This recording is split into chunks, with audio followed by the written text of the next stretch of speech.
Fuck around and find out. But you need to find out pretty fast. We make money selling things, selling complex things. I don't want to say it, okay? How much did you spend on ads, both of you combined, ever? Just what happens if they buy development in Bali and then the developer doesn't build the house? Because if you nail any of those markets in any place in the world, you can make 10 million a month because you're selling. So what do you see like being the highest leverage things you focus on a daily basis, which will lead to the most amount of productivity, most amount of returns, like the 80-20 sort of thing? Fuck around and find out. But you need to find out pretty fast. Yeah. So I think you need a lot of volume. You need a lot of, and that's what I learned with closing mastery, with like having a lot of closers, having a lot of ads, and just like trying to break things, because it's not gonna come easy, you know. And you need brute force. You need a lot of volume, in my opinion, to have a lot of data, and you have to make sure that everybody's seeing the same thing in your company, and then you can make the best decision based on that. That's there's no rules, there's no playbook. I could tell you those are the 3 steps you need in order to, but come on, like if you really, and it changes now. So the problem is that if you focus on like the 3 steps, that was something we were selling in 2021 as you know, in our webinars. Now things are changing every 6 weeks. So what do you do with that? Time already. Yeah. I want to do it off the perspective of the company that we're working with, like almost like helping us help them in that sense. Yeah, I think we can do 2 things. We can first have like an overview of your current business, how your business is, how we can like kind of the tweak that we talked about last time. Yeah. And then how does that work right now? You probably either, because you pivoted, right? Yeah, and that pivoting is very important. And that was a really good so we can start. That was really good insight, because like I remember you told me like, hey, out of all the people that I talked to, and then I talked about my business, everybody was telling me that my business was amazing, and then I was the only one who told you that sucks. You remember?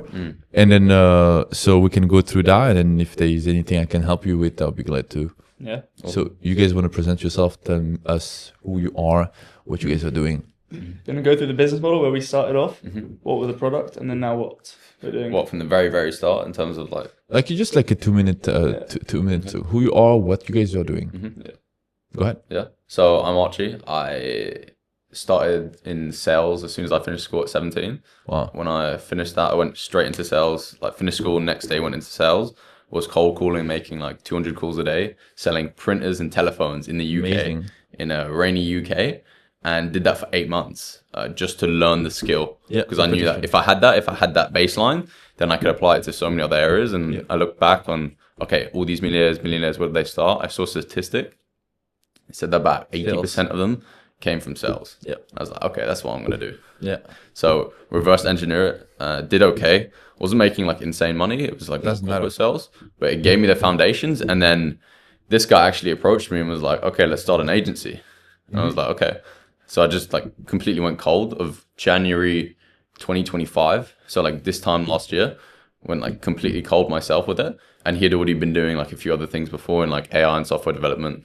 He can speak about in a second. And then we started pushing this, and then we managed to get a few clients, which we were working with in the solar industry. And we were doing a lot of AI specifically for like cold email on that side for acquisition channels for them. And we got those few clients, we put them on rev shares, and we were doing okay.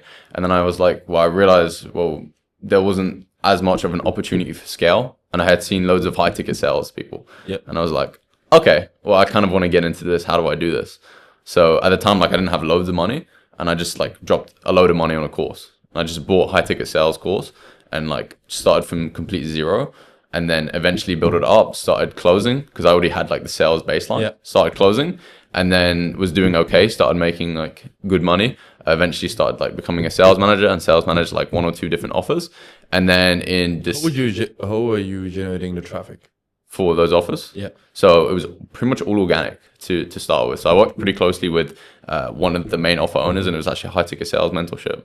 So the same guy I bought the course on, I started closing for him. Okay. And then I started managing his sales team. Okay. And it was all organic traffic. Okay. So we were refining based off of the objections I was getting. So I hate objections. I just pre-handle everything and never get objections at the end of calls. So I was like, okay, what do I need these people to be in? Like in terms of when they hop on these calls, what mindset and what frame and what do they need to know in order for me to be able to close in one call every time?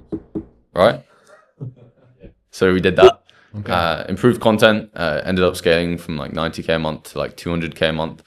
Pretty easy. I was on really good comms. Cash collected or? Yeah, CC. Okay. And then I was on good comms, so I was making like good money. Good money, yeah. Epic. Good for 19 years old. Good for you, bro. It was okay. Epic. But there's 19-year-olds making 100K a month, so. Yeah, there's billionaires and there's homelesses everywhere. Yeah. You know, so. Good foundations. Yeah. And at the same time, he approached me when we were in France for like a week. We were like, okay, let's get out of the UK. We stayed in like an apartment in France, south of France for like a... Where was it? Nice. Nice, thanks to Yeah, in Nice. Cool. Really beautiful place for like 2 weeks in when was it? In like August. And then he approached me. He was like, well, I've been doing this with software development agency. I mean, do you want to like stay on the same timeline? So where did you pivot from there? So you were doing the cold email and then you pivoted to... Yeah.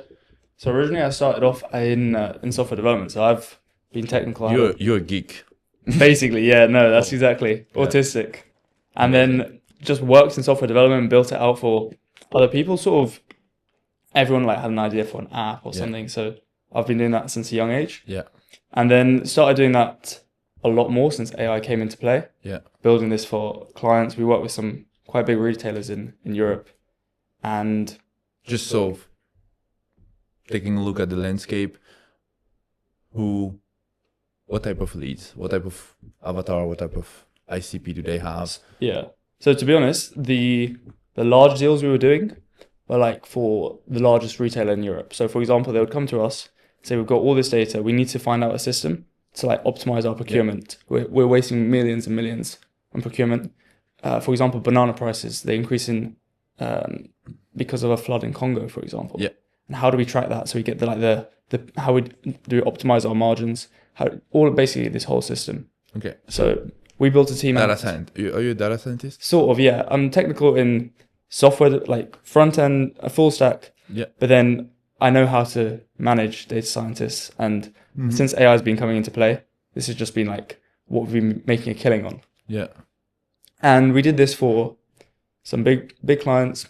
But really, I wanted to build something for ourselves. Build like taking all the knowledge we've learned from software development, doing it for ourselves.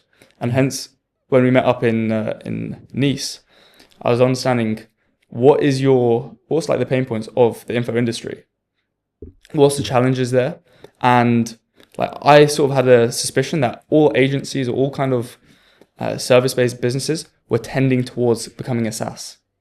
Mm-hmm. For example, info. For example, how do we turn sort of that into a SaaS, or how do we address the pain points into a software similar to what iClose is doing? And we came to the point where Archie was establishing a lot of chargebacks, a lot of people not happy with the service of the program he was managing because they didn't have one-on-one access with the creator. Hence, we were like, what if we can build out a system where, based on what we've done before, have the students get one-on-one access with the software or the mentor with all of their knowledge, but it can be 24/7 and the actual mentor doesn't have to answer it. Yeah, I saw this video last time of like you doing a reel and pretending like you're on a call with Alex Hormozy, and there was an AI avatar. So basically, you guys, what you're doing is that you go to businesses, you take a look at, you identify that the biggest efficiency leak was in client satisfaction, and basically you turn. So there's a problem here. Like there's 1,000 people who want to meet one guy, and there's one guy who doesn't want to meet 1,000 people. So how do you fix that? Very simple. You grab all the knowledge, you put it into a reg pipeline, and then you drive it to a software to a video call, and then your customer are able to talk to their mentor and be able to extract the knowledge out of them. The thing is like, how do you charge this? What's the package? I guess it will be like a setup fee and then volume based, and then anytime they need the configuration, you hit them with a 5-figure bill. Yeah, right. That's exactly what our path was. That's exactly what we were thinking. Setup fee, then that was the plan. That was the plan, exactly. And ever since we came to Bali, we've been speaking to creators. As Archie said, everyone's saying, "Oh, this is a great product. You guys are going to kill it." But speaking to you, it was sort of that switch moment where, how do we actually tie it to really not just a nice to have solution, but like an actual deep desire pain point? Like this is a nice to have sort of for students. It's a nice to have in this industry. Exactly, in this industry, not the right industry. Because as well, the perspective as well that I had off of that being like a pain point, I was like, oh shoot, this is a big thing. If these students had this, then this would be so valuable.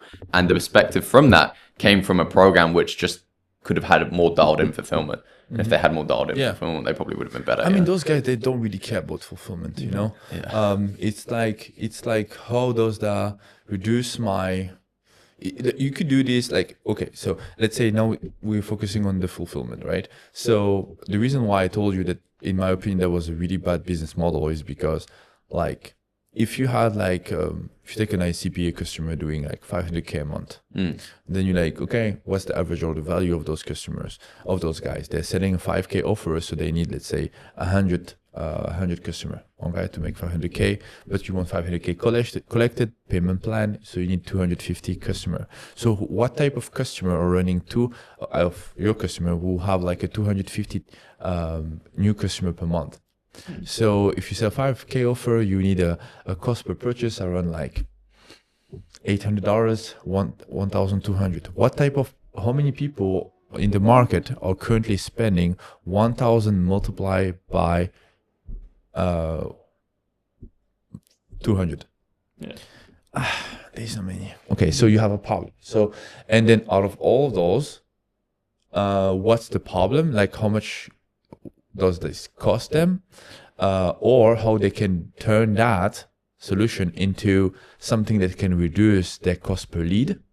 And do you think this will reduce their cost per lead? Nah, it's like maybe by 10-20%. So then you go back to the calc, you do a projection, but they don't really like this type of businesses when I can have to tell you, and you have to do this, and then you can do that, and then you can do that, and one day you're going to be happy. It's like you need click to cash. Like how can you make the money and you can implement fast, quickly? And then after that, you have all the problem of like integrating to circles, cool, and making sure like you can see where it's just not the right time.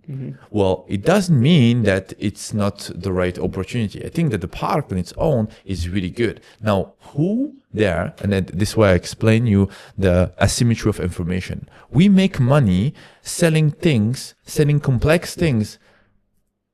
I don't want to say it, okay? But I'm going to make it polite. We make things by asymmetry of information. So basically, how did we make billions in revenue with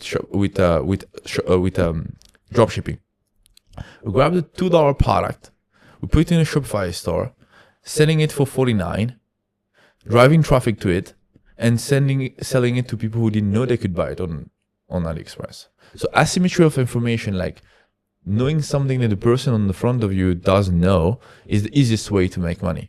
Okay. And then if you can do that predictably, consistently, and at scale, then you have a business model that can scale. So like taking your opportunity, that's why I suggested you to take a look at, I think like when you take a look at the info business, those guys are tech savvy. They know and automation, all of that. So you're not really starting from a good start. I'll give you another example. It's like all the geeks at YC, you know, they're all doing apps for developers. Why? Yeah. Like developers are super cheap. I don't know. You guys are like a pain in the ass because sometimes like there's a let's say you want a feature and then you want to, I don't know, you want to export, right? Let's say you have a database and your customer is able to see, like a CRM is able to see all the leads, and then you want to export, right? And you need a few functions for that. And then you can just go take a look at something and you can find something for like $50 $50 a month, and you can pay for it, and then you have it. And then the developer will say, no, I'm gonna build it. Like, why would you build it? Like, it takes so much time, the bugs, the QA, all the error and mistake that can happen there, versus paying $50 a month to get the software. So developers are really bad customers. Yeah. Like, the only thing that you can sell to developers are like Amazon, those type of AWS kind of services. So selling a developer building and selling a product to a developer is a really bad idea. And which is the same thing for you, like doing an AI marketing tool and selling it to AI marketing agency. No. Yeah. But you can find some like real estate people who still are using like, I don't know, Google Sheets, and they have no idea about Zapier. Those customers are good because they have like so many employees, it's bloated, the efficiency is slow, they don't even know that they can actually increase the throughput by 10-20%, and this prints. And that's exactly so what we're pivoting now into. Okay. And exactly what you mentioned. In the info industry, everyone's optimizing funnels, tracking the smallest metrics, A/B testing. Yeah. None of that is done in these kinds of industries we're talking about. Yeah. So imagine applying that knowledge to this industry. And we had this revelation when we went to Bangkok to see a client of ours, and Archie was talking about, oh, have you ever tried testimonial videos? Like, their eyes lit up. Like, what the hell is that? Have you run testimonial ads? Have you A/B tested these ads? He's got like, I check his Facebook ads lab. He's running 2 creatives. I'm like, you must be continuously A/B testing creatives and hitting hooks. He's like, no, we never do that. I'm like, okay, so what kind of market are you hitting for the real estate side? And like the triangle of like the people that you're marketing to. He was just marketing to 3%. The 3% of people. He's like, okay, we've got these houses in Bali. Do this or this. Do you want to buy it? This $1 million. I'm like, what are you doing, man? You need to be selling to everyone on this triangle. So and then your cost of acquisition is higher because you're targeting only the people who really want to buy. And if you don't have a nurturing process where you can like know you, like you, trust you, and you're pushing more, increasing your time basically, but you need to be able to increase your time first, but also being able to increase it without increasing your CAC. And so that you need a nurturing process. And even in the info industry, we were saying this earlier, there's a ceiling to sort of a really good info industry, really well optimized, good fulfillment, everything sort of has a cap at a few million per month, for example, because of the ticket size. And the amount of volume, and it's super difficult to maybe succeed that. But like with this kind of industry, they're not doing any of this stuff, and they're making like crazy. Amazing amounts. More than even just a really good info industry, and they've got nothing optimized. And they have a limited time. Yeah, literally. Like, that's insane. On top of it being in a market where AI is going to be way hard to replace, it's going to be an industry for at least the next few years. It's going to be fast. No, for sure. And then like also there's always this thing with like entrepreneurs when sometimes like there's a big portion they're not really entrepreneurs. They just want cash. And it's kind of like the new dropshipping way. And I did dropshipping and I did selling courses. And sometimes they're not thinking long term. They're not, they didn't do like 5 P&L. And when you talk to a business owner who has an office and like when you tell him I'm gonna reduce, we can reduce headcount by 20%. It means something to them. Like for them, for an infopreneur, it's just gonna be, but I'm already using Upwork. I can just reduce the volume there. But for somebody with offices and real cost, then it means something. Also, efficiency matter more there. Yeah, and did you see the other day the Block? You saw my Instagram story? Nope. Of last night, Block. What? They fired 4,000 people from their 10,000 members of staff. How many? 4,000 out of 10,000, reduced headcount by almost 50%. And their stock price rose by how much? 25%, I believe. 25%. They increased their stock price immediately. So we were speaking about investors the other day as well, and clearly investors are prioritizing companies which are first with this kind of stuff. We'll see how this goes, but the thing is that sometimes I just wonder why Zoom have I think they have 8,000 employees. Why would you need that many employees? I was talking to friends about that. I was wondering if it wouldn't be maybe to justify the market cap, like the old ways, like, you're like at 1 trillion, you need to have at least that much employees. That's why they did it. Otherwise, how could they justify? And now it's kind of the opposite, where the more you fire, the better you are. Like, for example, even in Omni, we were speaking to the CPO of Telegram. Yeah. And they've got 50 people. Oh, wow. For Yeah. the whole of Telegram. Yeah. It's insane. Billions of users. I'm sure they have a lot of vendors. Yeah. A lot of vendors. But yeah, it's crazy. So lean is the way to go. Yeah, but you need ownership to have a lean. Like, you need people who take the ball and really push and take ownership over the whole thing. Yeah. And you cannot half do it. Perfect. Yeah. How would you say to get that ownership? There's probably only one answer, right? It's like almost incentivizing them with like equity and other things like that. No, a Telegram doesn't give equity. The guy owns 100%. How do you think they do that culture? I guess, Yeah, like, what culture. I think the guy, the CPO, right? Yeah, he's at Omni. Yeah. CPO of Telegram. He I don't think his salary is above like $1 million a year. Like, come on, you don't need to. Yeah. Oh, it's like you build a cool product, you solve a problem. Like, where else would you see yourself? You're gonna go at Meta, Amazon. You're gonna have those board meetings, boring. Like, no. I think working with Telegram is cool, and yeah, there's people who like that, and you don't need to. Like, equity is a thing, but it doesn't have. It's not a must. There's other ways of incentive. Yeah, not everyone wants. Like, it's not. Yeah, I mean, you just like perks, right? Yeah. So yeah, but coming back to your funnel now, what did you fix between the last time we spoke? What are the few things that you implemented, and how did that look? Yeah, so you mentioned the 5 areas that you need in order to scale for leverage. You got that from Naval, right? You remember? Yeah. Which are? Well, this is like one of the biggest learning points from that conversation is code, content, network, labor, code, content, network, capital. Yeah. Yep. Mm-hmm. Okay, can you explain that? Well, I can now basically look at every single other business that we've had in the past, or literally any business, and think of these 5 things and know why they're not where they should be, or why they're not where their goals are very quickly, And then we're applying that right now to the real estate client. Like, so the idea is simple for the audience. Is okay, so you have 5 ways of scaling, and most often a business, due to the business model, will focus on 1 or 2 things only. So you have labor, so you pay employees to do a task once and then you repeat. The second is content, so you produce a video like we're doing here, an article, anything that can be, again, read by multiple people and scale again. The third lever is technology, code. And the fourth one is network, and the last one is labor. And when it gets interesting is that I'm going to give you a few examples here. When you can combine those, this is just becoming incredible. For example, if you shoot a piece of content and you make it editing, you pay somebody to edit the video, and then you spend money on ads.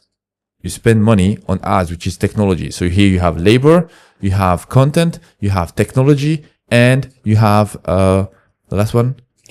Capital. Now, if you take this and you do like Andrew Tate and you have a network publishing those videos, and it's even more. So which kind of lever do you have in your toolkit here that you can use depending on the constraint that you're facing in your business to just like go on and on and on.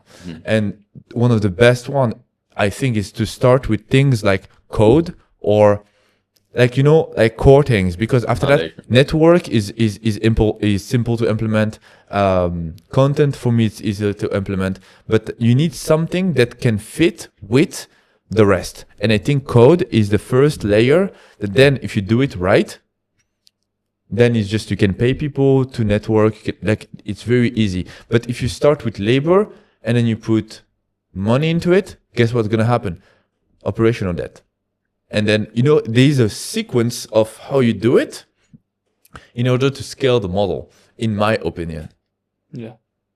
So then, okay, applying that now to the businesses we're talking about, we're optimizing an old-fashioned industry with new funnels, AI as well. Content. What do you say the biggest leverage? Hitting all areas of the pyramid of the people who are, I think, it's you can correct me on this, but so there's a 3% that are ready to buy and want to buy. Then there's the next layer of people in the pyramid where they're shoppers. I mean, They're there's the looking- 3% shoppers. There's the problem awares. They know there is a problem, and they're not looking to fix it now, to buy now, but they know it's a pain, and they are open hearing like how they can fix it. Yeah. And there's the unaware, the one who just even don't know. Exactly. So we're trying to hit all areas of the pyramid now. Why all? I mean, if you go The same from as a funnel, if you go from 3 to 27, you 10x your TAM. So you don't need to go to the bottom. Otherwise, you have to do like crazy TikTok video to render. Would you say treat it the same as like top of funnel, middle of funnel, bottom of funnel? Like No, that's different. That's completely your funnel. Like you have the top 3% who are people who want to invest. I don't know if you're working with real estate people, but they want to invest in Bali, they want to invest in Thailand, or they want to invest whatever. Okay, cool. Now that's the core. Okay, then the next will be somebody who is looking for the best asset class, who is like afraid about inflation, who is afraid about like having money sitting in a bank and not knowing what to do with it, and he's just confused with all the different options. He has crypto, he has ETF, he has bonds, he has all of those company M&A and all of that, and he's just looking for the best vehicle to put his money in. And then, okay, you do that. And then what other objection? He doesn't want to take care of it. He wants something that is self-managed. He wants something, he want to work with somebody that he can trust. And then you grab this ICP, you dissect it, and you focus only on the 80-20 of this ICP. So very important. For example, you take this ICP that you like the second tier of the pyramid, and you just weed out all the people that you don't want. For example, if you talk to like what is the go-to? The go-to will be somebody who exited his company, or people who get, for example, boomers who just go to retire and have their 401k, and they want to buy something, a good place where to live. That would be a good type of ICP. So how big is this ICP within this 27% of the market? Yeah. And then how can you use content, technology, funnels, AI SDRs, and all of that to scale it? Because the problem is that if you have so many ICPs, even if the delivery is the same, you're just going to spread yourself thin. How much did you spend on ads, both of you combined, ever? How much? I never ran ads. Okay, you? What do you mean, like 100K, more than 100K? For myself? Yeah. No. 0. Okay, cool. So you have a problem here. You need to focus on one thing. So you just take a piece of paper and you draw like 3 different type of ICP within this 27%.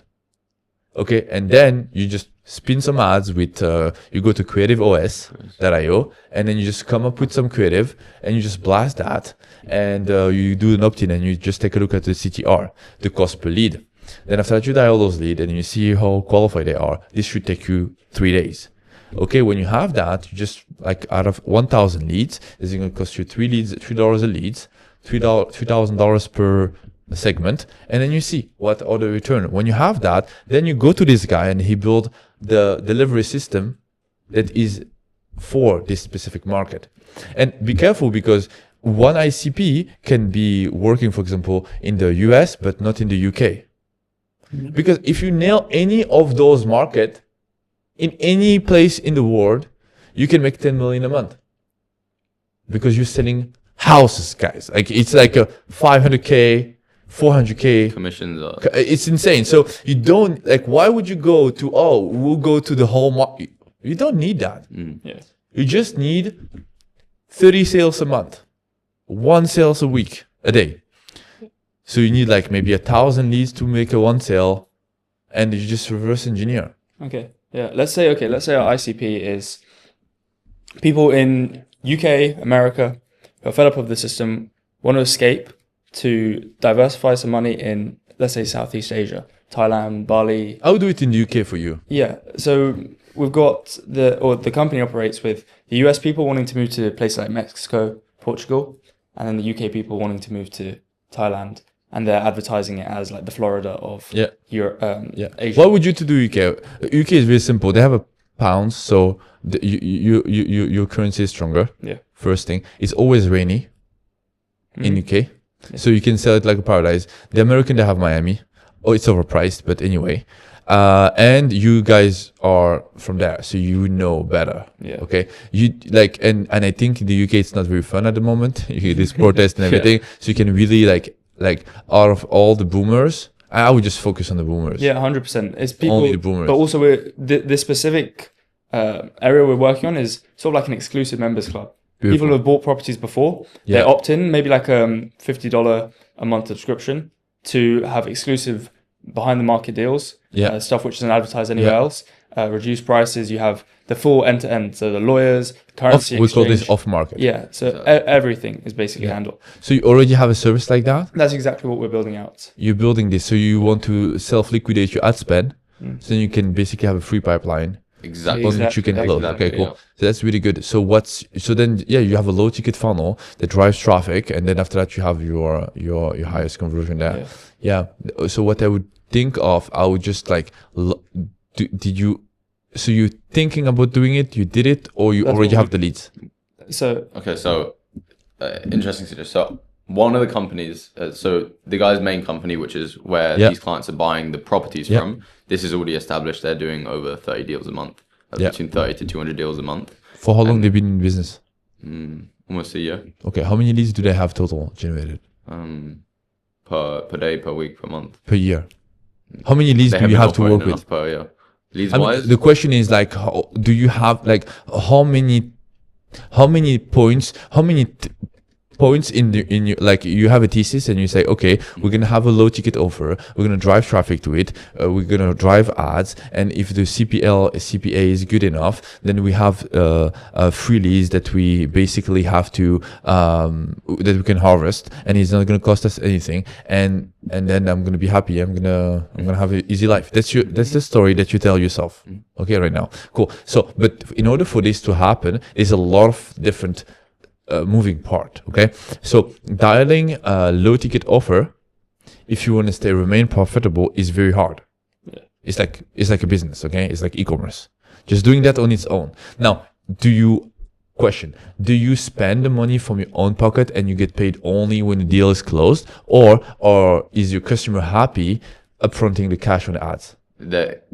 All expenses is on them. Okay, and do you have any budget? He's happy to spend 10K a month. That's not enough. That's not enough. To start out and test though? Yeah, that's not enough. And if it's 10K a month on each section? Which section? Let's say like each like TAM, like each ICP. Let's say like. Yeah, but why would you go to the ads? Why would you go to a cold traffic to sell some hypothetical? It's like, now you need to help yourself. Okay, so there's this option. Option number 2: do they have any current audience? Do they have any other people that they worked with or they try to call? Like, do you already have a list that know them? That's probably the biggest. That's probably the biggest asset they have. They've got a massive database. Beautiful. So, how do you know that the off-market thing that you're preparing for them is gonna hit? Did you ask them? Yeah. How did you come to this conclusion? So so the people who have bought properties from them before, this guy has about 7-8 companies, and he's happy to put all of that list into now the acquisition method for this new company or this new exclusive members club. So what we're basically trying to do is tackle that list first. Be like, you're already acquainted with this company, that we're now spinning up a new subdivision, for example, that are going to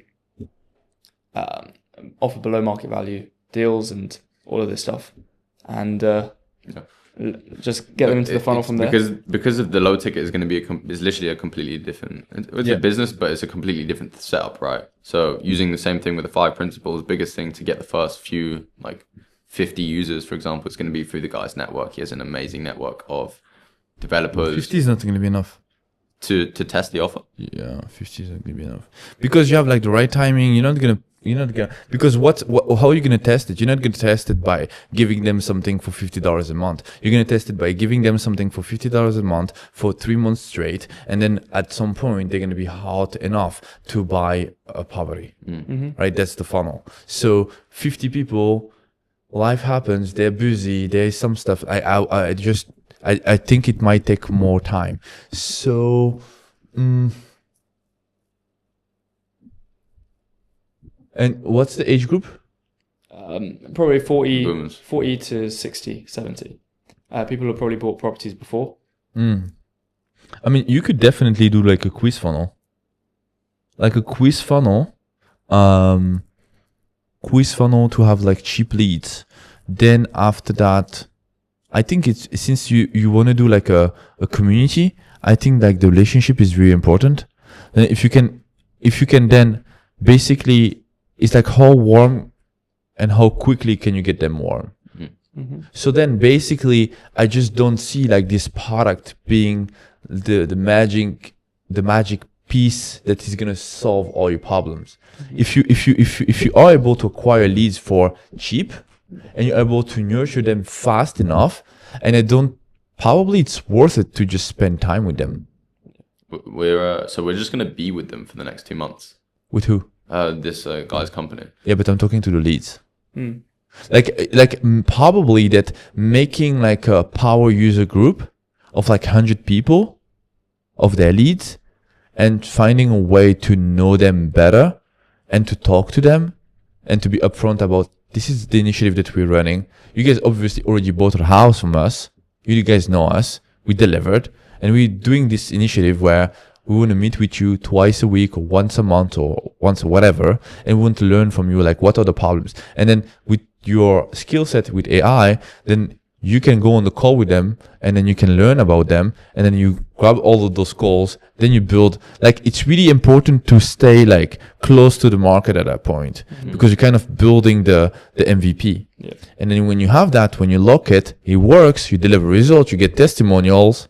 This is the end. You have that, then you drive traffic with a quiz funnel, cheap leads. You have a way to warm them fast. And after that, you can just sell them things. And you don't go to driving traffic if you didn't close a few customers out of those 50 or 100 deals, because that will upfront the cash for the ads. Yeah. You talked about layers. What would you say is the best layer to start with them, for example? I would just like do things that don't scale. Because the problem is those guys, you sometimes you trap into scaling. You don't scale anything. You don't scale garbage.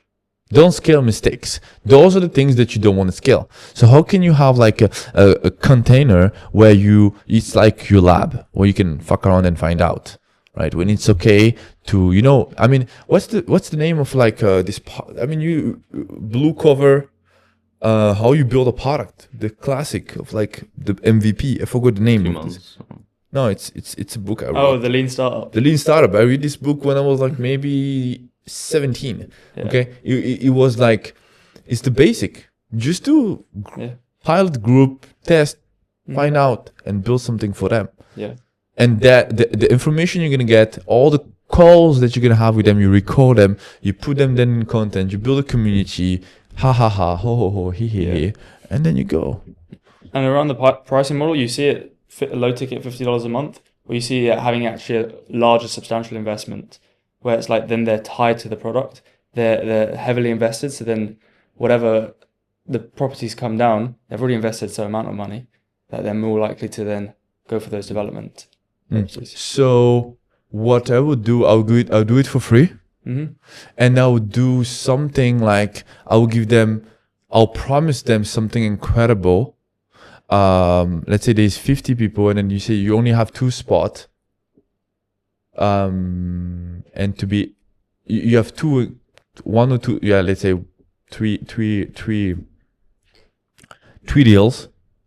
And regardless, just by them starting this program, they're going to get a good deal. But if they really push and they really go above and beyond, they're gonna get an incredible deal. Like, imagine if you do a pilot group with like 1,000 people, okay, and you give away a house for free. Like, imagine the amount of effort that people put. I'm just going extra, right? But imagine having 1,000 people, building the community, the proof. Like, you can then fucking scale out of that. And this is ad cost. Or you can, you know what I mean? Like, you can like why would you make them pay? There's no need for that. You want cash? You don't need cash. Because the whole thing was the incentive to be in the community allows you to have the perks of everything. Like, for example, there'll be weekly calls on getting into how to set up your visas, how to set up currency exchange and everything. And then the whole plan was to funnel everyone into like a big webinar where they would have then the relationships with the developers and then just sort of drop properties and be like, this is the discount property now, this is the only 7 left, now 3 left, so and so. And that's like, so you do like kind of a drop shipping / webinar info for properties, yeah. For properties. Mm-hmm. What would you think about having cross sells and upsells from the low ticket? I mean, what is the constraint that you guys try to solve right now? I'm just confused because I thought that the first thing is like you need a way to increase the trust, to grab a lead, increase the trust as soon and fast as possible, so then you can sell them property. Yeah, because the company they already have is the free tier. They have all the properties displayed on their website. Developers come to list that company is doing quite a lot, and what we're doing is like the sister company, which is the exclusive members club where people then sign up to have sort of like a meet other property investors, gain the knowledge. Okay, but you don't need any development there. Meaning? What do you develop? What software do you develop for that? It's not really it's sort of the community. Yeah. That's really the software. But like those boomers, are they into communities? I'm trying to think of it from my parents' perspective. They're selling their house in the UK and they want to diversify into, let's say, Southeast Asia. You know what you could do? I think. So I would just go through the ICP and then I would take a look at, based on that, like if you target boomers that just sold a house in the UK, which city in the UK do you have like the biggest portion? And I would just go there and I would make one play, like a physical location. A shop? Yeah. No, a physical location, like for the community, like you meetups or something, like, because you're just going to learn so much. You know, the biggest thing about it is, like, for example, what this guy is already doing so the company which is already doing well, which is like the main company, is a huge part of them is obviously, it's just reverse engineering the same thing when I was sales managing other people, is like, what are the biggest objections? What are the questions? What are the areas which the closers need to educate clients on pre-call? We're doing everything content-wise for him-wise. So like planning everything which needs to be done to educate these clients pre-call. Now, one big thing, for example, within that is releasing equity from your current house in the UK, which will allow you to give you the capital in order to purchase the house in Thailand or Europe. So a big thing we're going to lean on is the education of the market that this is actually a possibility. Yeah. You know. So imagine if you just throw this initiative and then you take like all this customer and then you say, okay, we're in London for the next 2 weeks and we're having 3 meetings a week, and you're having a camera guy and you give everything for free, and you have a guy who's always recording, and then you have those property people, or those boomers coming and asking questions, and then you can record all of that. And imagine all the content that you're going to be able to pull out of this without having doing any additional effort, and all of that is actually its actual pipeline. So you will convert those. So you will get paid and you will get content that you can then use to know you, like you trust you style on the top of the funnel. And when you nail that, you're going to get enough cash to then build your funnel and throw that. And then after that, you can just like do big sequences where you can do like what Hormozy does with his book, right? So you can imagine if you kind of like, for 1 year, you just like nurturing. And after that, you say, okay, next 2 weeks we're in London, and you just like sell fucking 100 houses. Yeah. And you can just do like this. So from an operational perspective, it's like very lean, and you could duplicate that in different location in different businesses. Yeah, sort of like, I know there's people that do live they advertise £1 webinar events. Come to our webinar event, and they get all people in this big hall, and they talk about property. And at the end, it's sort of then it leads everything perfectly towards an upsell of joining the high ticket community, learning more, or even buying a property. And you see it sort of being like this in-person physical event where all these are ICP, the boomers come. At least I would do it just for the first time, just because, I mean, if you can sell and if you can make money while guaranteeing to reduce your CAC, why wouldn't you do that? Yeah. Mm-hmm. From perspective, how do you think boomers would be thinking? I know. I think that boomers are very skeptic, so they need to meet. They need to meet people. So if you can meet them, and after that, when a boomer sees like a reel or something on Instagram, and he see like, oh, this boomer is asking a question, and this is a real human, and there's like hundreds of them, they asking the same question, and then you can go through the math. You can go through, oh, you have a 400K house. You can take like 30% of it. You can make a down payment for this house in Bali. This is how it looks. And then probably like when you have success story, you can then get them here, make the video, show them, walk in. Like I think you can build some pretty sick like videos and testimonials, and then you can just nurture more. So one of the best things is that we can already lean on this guy already, because he has like been in the industry for 20, 30 years. Amazing. He's like connected with like Tony Robbins, like crazy, really high people. Yeah. So we can get videos, and we're prioritizing like literally really to start with is content. We looked at their business, 5 things. Content is the number one thing, which is going to give us the most leverage. Yeah. So what can we do with that? So we're going to try and lean as much on his current network in terms of these big guys he knows, get him on podcasts, get him on videos with them. Next thing is getting all of the current clients he has, going through the client book, the best clients who have had great deals, who have bought houses and had huge increases in equity value of them, and then have then gone on to sold them, made like 200, 500K on a house. Sit them down, in-person testimonials, and we can actually use those people, although they didn't technically buy from this private members club, we can still communicate it as if he helped them get that really good deal, and the same deals are available within this members club. And then something that could be good, like maybe a retreat, like customer success retreat, right? I wouldn't see like something like that with a podcast and asking this person, a boomer, like, what did you think about that? Like, I think it's going to feel awkward. I think that if you can make it like very natural, it's going to be very good. So imagine if like, it's like, hey, let's meet like the group, and then always, I think that those guys, you need to make sure that they're not going to be comfortable on camera. That's why you need to be quite smart in a way that you go there. Behind the scenes, and just making natural.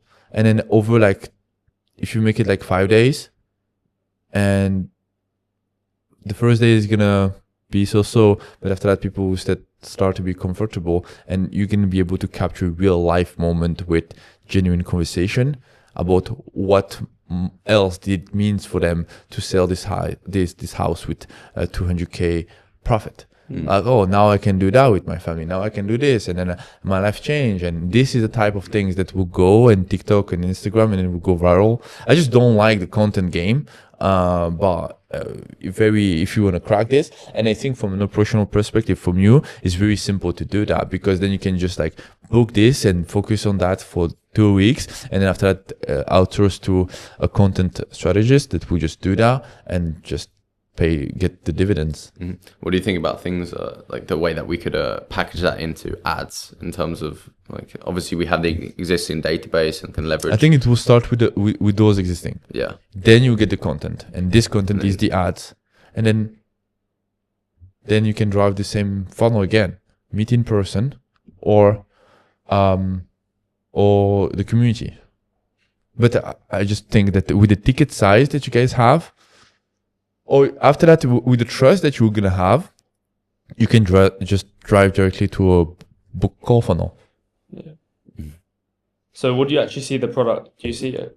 Are we saying we have a $50 per month subscription to enter this exclusive members club? And then what do you actually see the product being? We can say, okay, there'll be a webinar in London in 3 weeks or whatnot, but what are they getting in the meantime in those 3 weeks? Are they going into some kind of portal where they have weekly calls? They can connect with lawyers or other people who have bought properties. What is the most expensive mistake or fear they are facing? Is what happens if they buy a development in Bali and then the developer doesn't build the house? Okay, that's good. That's really good. Education is the biggest thing, is nurturing them with us. So we can sit down with every developer client that he has. So he has clients on 2 sides. Imagine doing content about like horror stories. Yeah. Okay, that's a really good one. So one of his clients, he had a client who bought a house, who was about to put the deposit down, Yeah. and who actually did, and then cancelled it. So the company advised them to cancel it because they saw an issue with the deal. They advised them to cancel it, and they did. They got out of a horror story, and then bought another house for them, and then had a really good returns. That's really good. Yeah. Yeah, those are the type of things you want to emphasize on, and then you want to scale. Yeah. Because of course, it's like 19 hours flight. It's a huge, it's far away, and there's a lot of uncertainty. So you kind of want to kind of tell them how to do it the right way. What are the things to look for? What are the 5 hacks, 5 points you have to take a look at to avoid making I just see ABC compare an ads with like comparison and the 5 tips, and then again quiz funnel, and you can just like rotate that over and over again, and then they can get a custom report or something like that to get more information. And then you can have, I think when you're in this space, you need somebody to whom you can talk. So I can probably see how webinars could work there. And then while you I think something that could work would be like, imagine you have a quiz funnel, you drive ads to 5 horror story, and they get the report, and they also put them into a webinar funnel. And let's say the webinar is coming, you don't do evergreen. Like you can do a challenge. You can do like a 5-day challenge. 5-day challenge works. 5-day challenge. You have VSL, webinars, and 5-day challenges. And then you can see like, okay, in 5 days, I'm going to show you everything you need to know to buy a house overseas. And this is how this guy did that, this guy did that, this guy did that. So then basically you're running ads, and they subscribe for the webinar, and it's going to happen in 14 days. And obviously you scale the ads, it is the problem. You don't want to scale the ads in the last few days, because otherwise they don't go into the nurturing sequences. But you kind of want to start the ads early enough to know which ad is going to perform. It's like a Gauge kind of chart. So in the beginning, let's say you have 100K budget for the funnel for the 5-day challenge. You will spend like 10-20% in the beginning, and you spend 10-20%, 20-20 in the beginning, at the end, and in the middle you will spend the most amount of money. And why you do that is that because when the people subscribe, you also retarget them with all the ads, you nurture them in order to increase the show up rate. Your show up rate on the webinar should be 45%. Otherwise, the mechanic breaks. So the person now has all the information and testimonials before the webinar, and on the 5-day challenge, every day you go through one specific problem, and at the end, you just make them an offer. So, but I think that I will start with the in-person to have massive content, and after that I will go with a 5-day challenge, and then you can just like ram the time and just milk the market. We have to go, guys. I'm sorry, but I think like the in-person event for a quick start and generate maximum amount of content that you would then turn into 5-day challenges, or you can do 3-day challenges. And then when you can have a lawyer coming in, last one, you can have lawyers coming in, you can have like all the different like people that they need to work with. And then you can say, and this is also a good way to say, on day 1, we're going to have the founder. On day 2, we're going to have this guy who made 200K extra. On day 3, we're going to have a lawyers. On day 4, we're going to have this, I don't know, whatever. And on the 5th, we're going to have a tax optimization guy. And you can just like give it to everybody, and then after that you give them a school community on which they can also help each other, and that's how you do it. And what do you think it would be good to sell them on the webinar? The developments or a retreat? Developments, yeah. Or both. Both. You can do both? You can even do a book or call funnel then at that point, and then you have a closer handling it. Yeah. Sell book or call funnel because it's a relationship thing, but you need good closers.